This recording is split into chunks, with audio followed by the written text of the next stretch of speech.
Yo, I heard you like MegaXL, so I put MegaXL on a blaster for you to shoot MegaXL with some more MegaXL. Do you like MegaXL? Well, here's some MegaXL.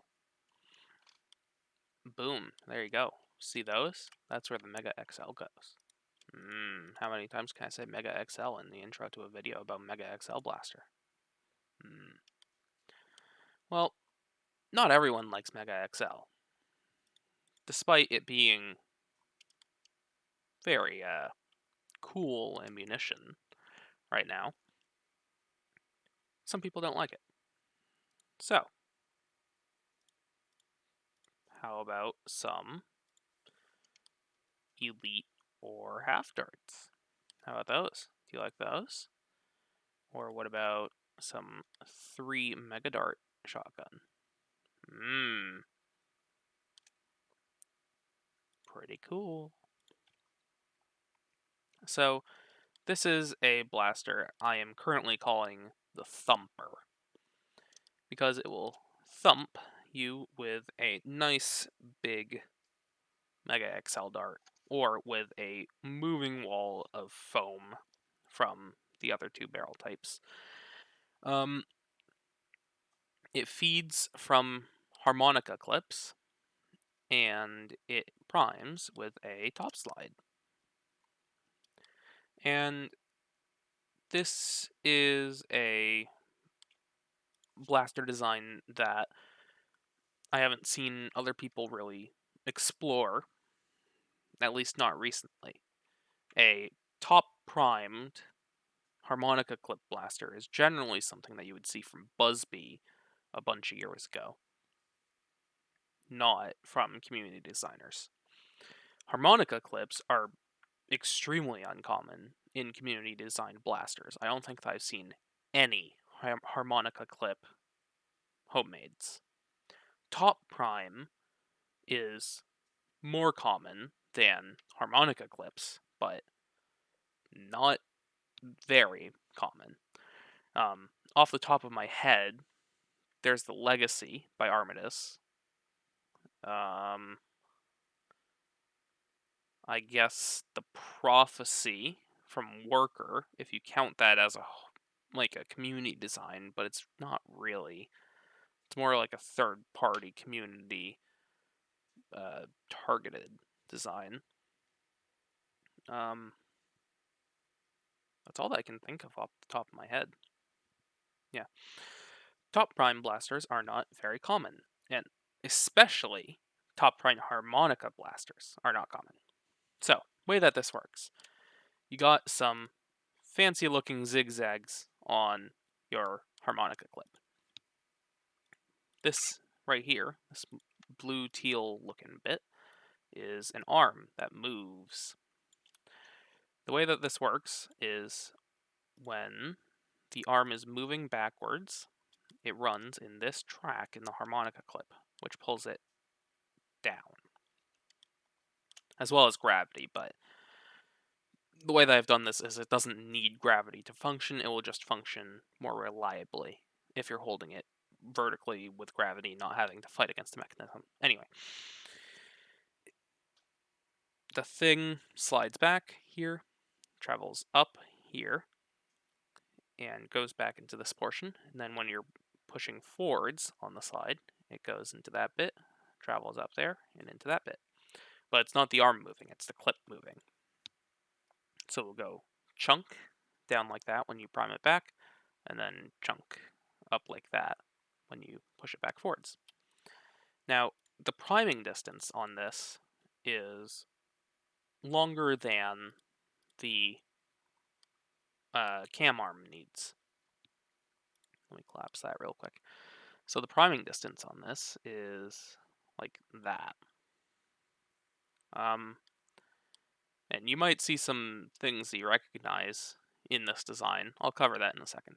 But this is a longer prime distance than the travel distance of this clip needing. So the way that I have this done right now is this portion, if I hide it, you can see there's a gap in this, like a slot cut in it. And if I hide this portion, you can see there's a little peg sticking off the side of the cam arm. So when you're first priming this back, it doesn't actually move the cam arm until it's like there-ish. You can see in there, you can see the gap right here, and then you can see the arm of the cam arm right there, then more gap there. So it'll actually start moving around there. So from that position backwards, it's moving the cam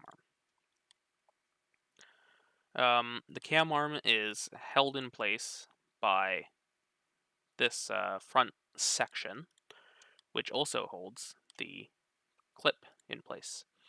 The cam arm slides on these two takedown pins, the same kind that the Caliburn and Talon Claw use. It's those two slide in this groove. Make sure that doesn't go back too far or forwards too far. And make sure that it can't bend out of the track or out of the slide instead of, sliding. A major consideration for this design is printability. So the clips are going to need supports. I'm going to have them print on this face right here, which means that you got this overhang here, and then of course you got the overhang of the cam track itself. I'm going to make built-in supports because built-in supports are awesome. So it's just going to be one big thing right here in this track there that you just stick a flathead screwdriver in here and pry it off, and then it just snaps off, and then you clean it up with a knife or sandpaper or a file or something. On this, it's going to be probably the same thing. It's just going to be a big zigzag sheet, I guess. And then you jam a screwdriver under it, pry it off, clean up the track if you want, and then you're ready to rock and roll. More printability to consider was you want to make sure that things are printed in a position where the layer lines are the strongest. So with this black piece right here that holds the clip up to the blaster, if you are printing it vertically here, so let's say right down here is the print bed, and you're printing it up like this, it's just going to snap in half, which is bad. If you're printing it along this back face right here and printing this direction up, that's also bad. These front lips are going to snap off. So this prints on this face down here. Prints vertically, so the layer lines are all nice and aligned to not snap when the clip is put in it, because this is the only part of the blaster holding on to the clip itself. You may also notice this green thingy in here. We'll get to that in a second, but basically it's not sealing against like a bushing or a rubber sheet back here. It has a traditional pusher type thing, but wider than on a Caliburn or a Talon Claw. It uses an 016 O-ring instead of a 012 O-ring for more air volume. Yeah, so that seals into the back of the clip, making sure that it's both aligned with the air output and making sure that it's sealed with that O-ring. Yeah. So on to something that you might have noticed is some bits of this blaster look pretty familiar. Not this bit right here, and not this. Oh, this bit is a built-in support for that black bit due to its printing orientation. And not this top slide. This won't be familiar at all. Ooh.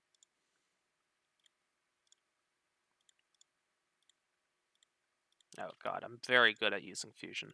Fear my raw Fusion skills. That's skills with a Z at the end. But if I remove those bits, this looks pretty familiar. This looks a lot like a Talon Claw or a Caliburn. I did not base this off of that. I based this off of my Mini Claw, which is then based off of a Talon Claw, which is then based off of a Caliburn. So we're like 4 layers deep in based off of another thing. This is the new V4 Caliburn-esque grip from Slug, with a custom trigger guard to make it, self-supporting and all that stuff.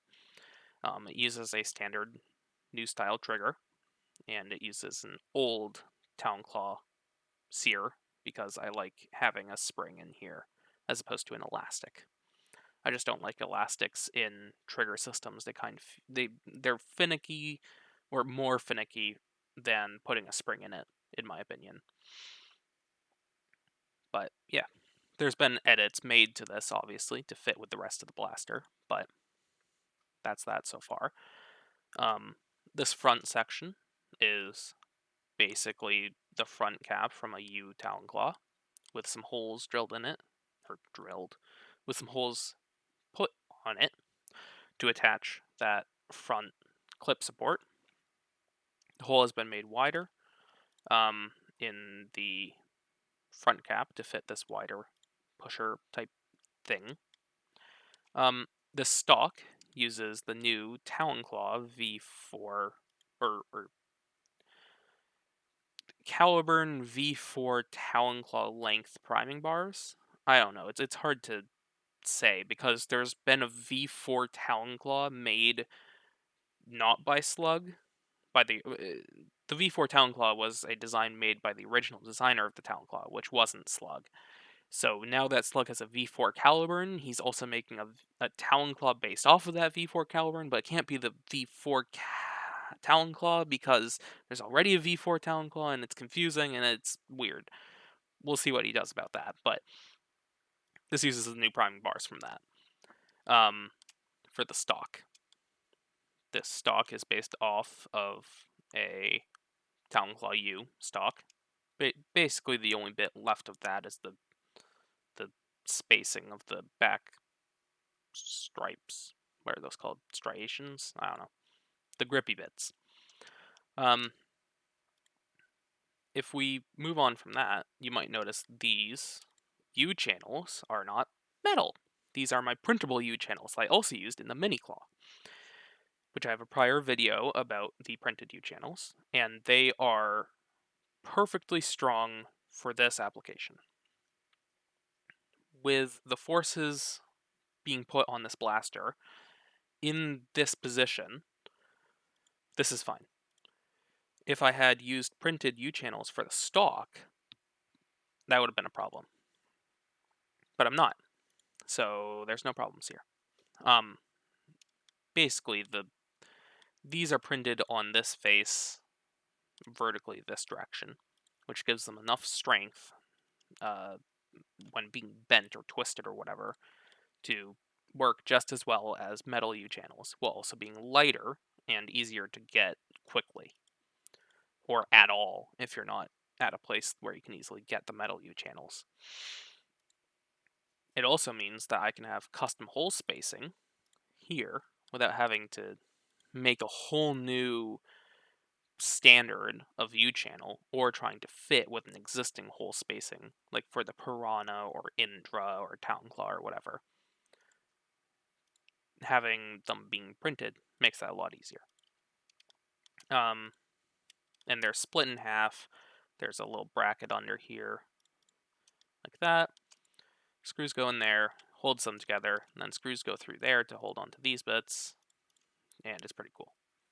Anyway, moving on from that. Another bit that you might recognize from this, the main bit that you might recognize from this, is this plunger and pusher. If we hide some of these other parts that are Talon Claw or mini claw parts, it becomes pretty clear, if you recognize this blaster, it becomes pretty clear what this has at its heart.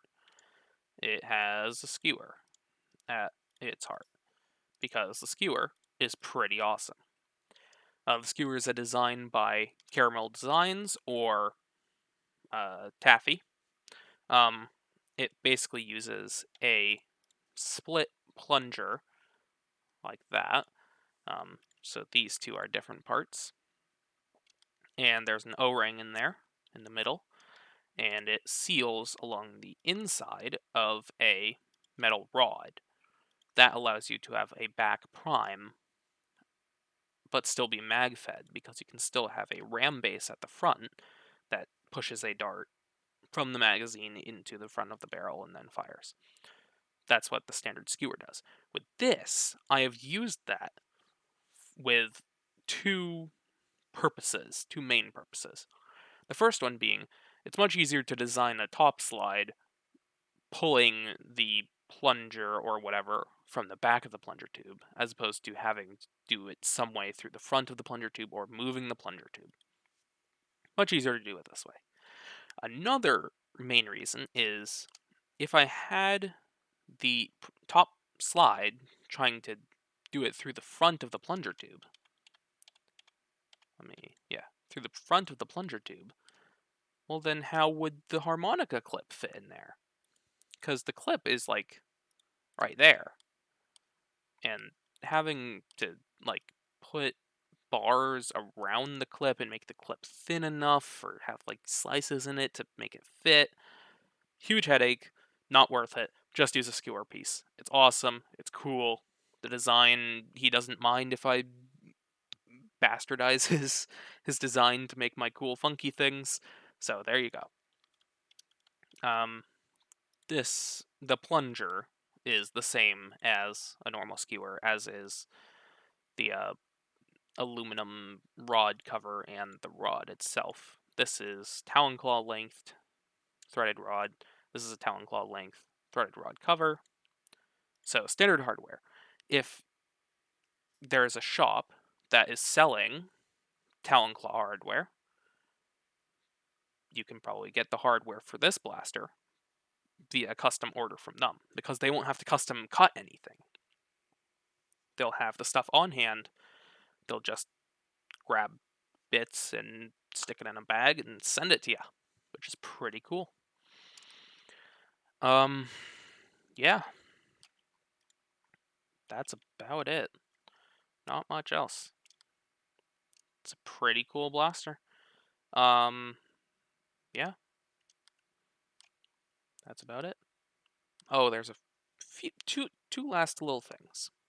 The first one is, you might have seen this AD logo there. That is Armistice Designs, the guy that made the Legacy. That logo is there because he designed this standard of MegaXL barrel design, I guess, with these little grooves in here, which he's calling the Twisty, MegaXL Twisty barrel. From his testing, adding these little grooves here and making the inner diameter of the barrel tapered and at certain diameters, he makes MegaXL fly extremely straight, extremely far at high FPS and low FPS. Instead of, with a spigot, MegaXL goes twisty all over the place, or with a smooth barrel, MegaXL kinda goes all over the place. Not as bad as a spigot, but still not as good as this. So, here you go. You got the twisty thingies in there, makes it fly straighter. Awesome. The second thing before I end this video was length of pull. Distance from the grip to the back of the stock. Looks a little bit long, but if I pull up let's pull up a normal Talon Claw. You can see grip and trigger in the same place. It is really not that much further out. And it's this far out so the top prime can actually not hit the stock, which would be bad. And you can see it's going to be shorter than a standard Talon Claw with a stock. And, since it's shorter than a standard Talon Claw with a stock, it's also shorter than a Caliburn. So if we go back here, I can just measure from there to there, which didn't work. I could just measure from there to there. That works slightly better. It's only about 40 millimeters longer. or 40 millimeters further out from the grip. So that's pretty good. Won't feel that much longer. You'll still be able to shoulder it and aim as much as you aim a shotgun / MegaXL blaster, but you'll aim it and it will be good. Yeah. Oh, and while we're on the stock itself, this collapses like that for storage. So slides out like that, and then you stick a 1032 short screw in there to keep it all the way out. So you take out that screw, push it in a bit, put back in the screw to fold it, take out the screw, line it up, put the screw back in to extend it. I think that's everything that I need to say. This blaster, I am printing this blaster after I finish printing MagBow test number 2, I guess. I said this in a previous video. MagBow was delayed a little bit because my printer started acting up. I replaced a bit, and now my printer's working good, so MagBow prints are back on time. Once MagBow prints are done, I'll start printing this, and then I'll be testing it, and then I'll release it, because I release everything, and it's pretty cool. I release everything that I finish. If you're interested in printing and selling these blasters, any of my designs, if you're interested in printing and selling them, but more specifically this one, get in contact with me. You can just leave a comment, or you can message me on Discord. I'm on the Nerf Discord and a few other ones under the same username, Silly Butts. So if you want to print and sell these, just send me a message and we can work out licensing and all that stuff. Yeah, that's about it. MegaXL harmonica clip fed top slide prime blaster with different clips for shotgun MegaXL, or different clips for shotgunning mega darts, elite darts, short darts, or normal firing MegaXL, using a skewer plunger mechanism and a talon claw length plunger tube, and therefore talon claw plunger tube volume, which means these darts are going to be firing out real nice. Yeah, that's about it. So I'll post another video when, if there's something else to mention about this blaster, or when it's done printing and testing, and that's pretty much it. Thanks for watching.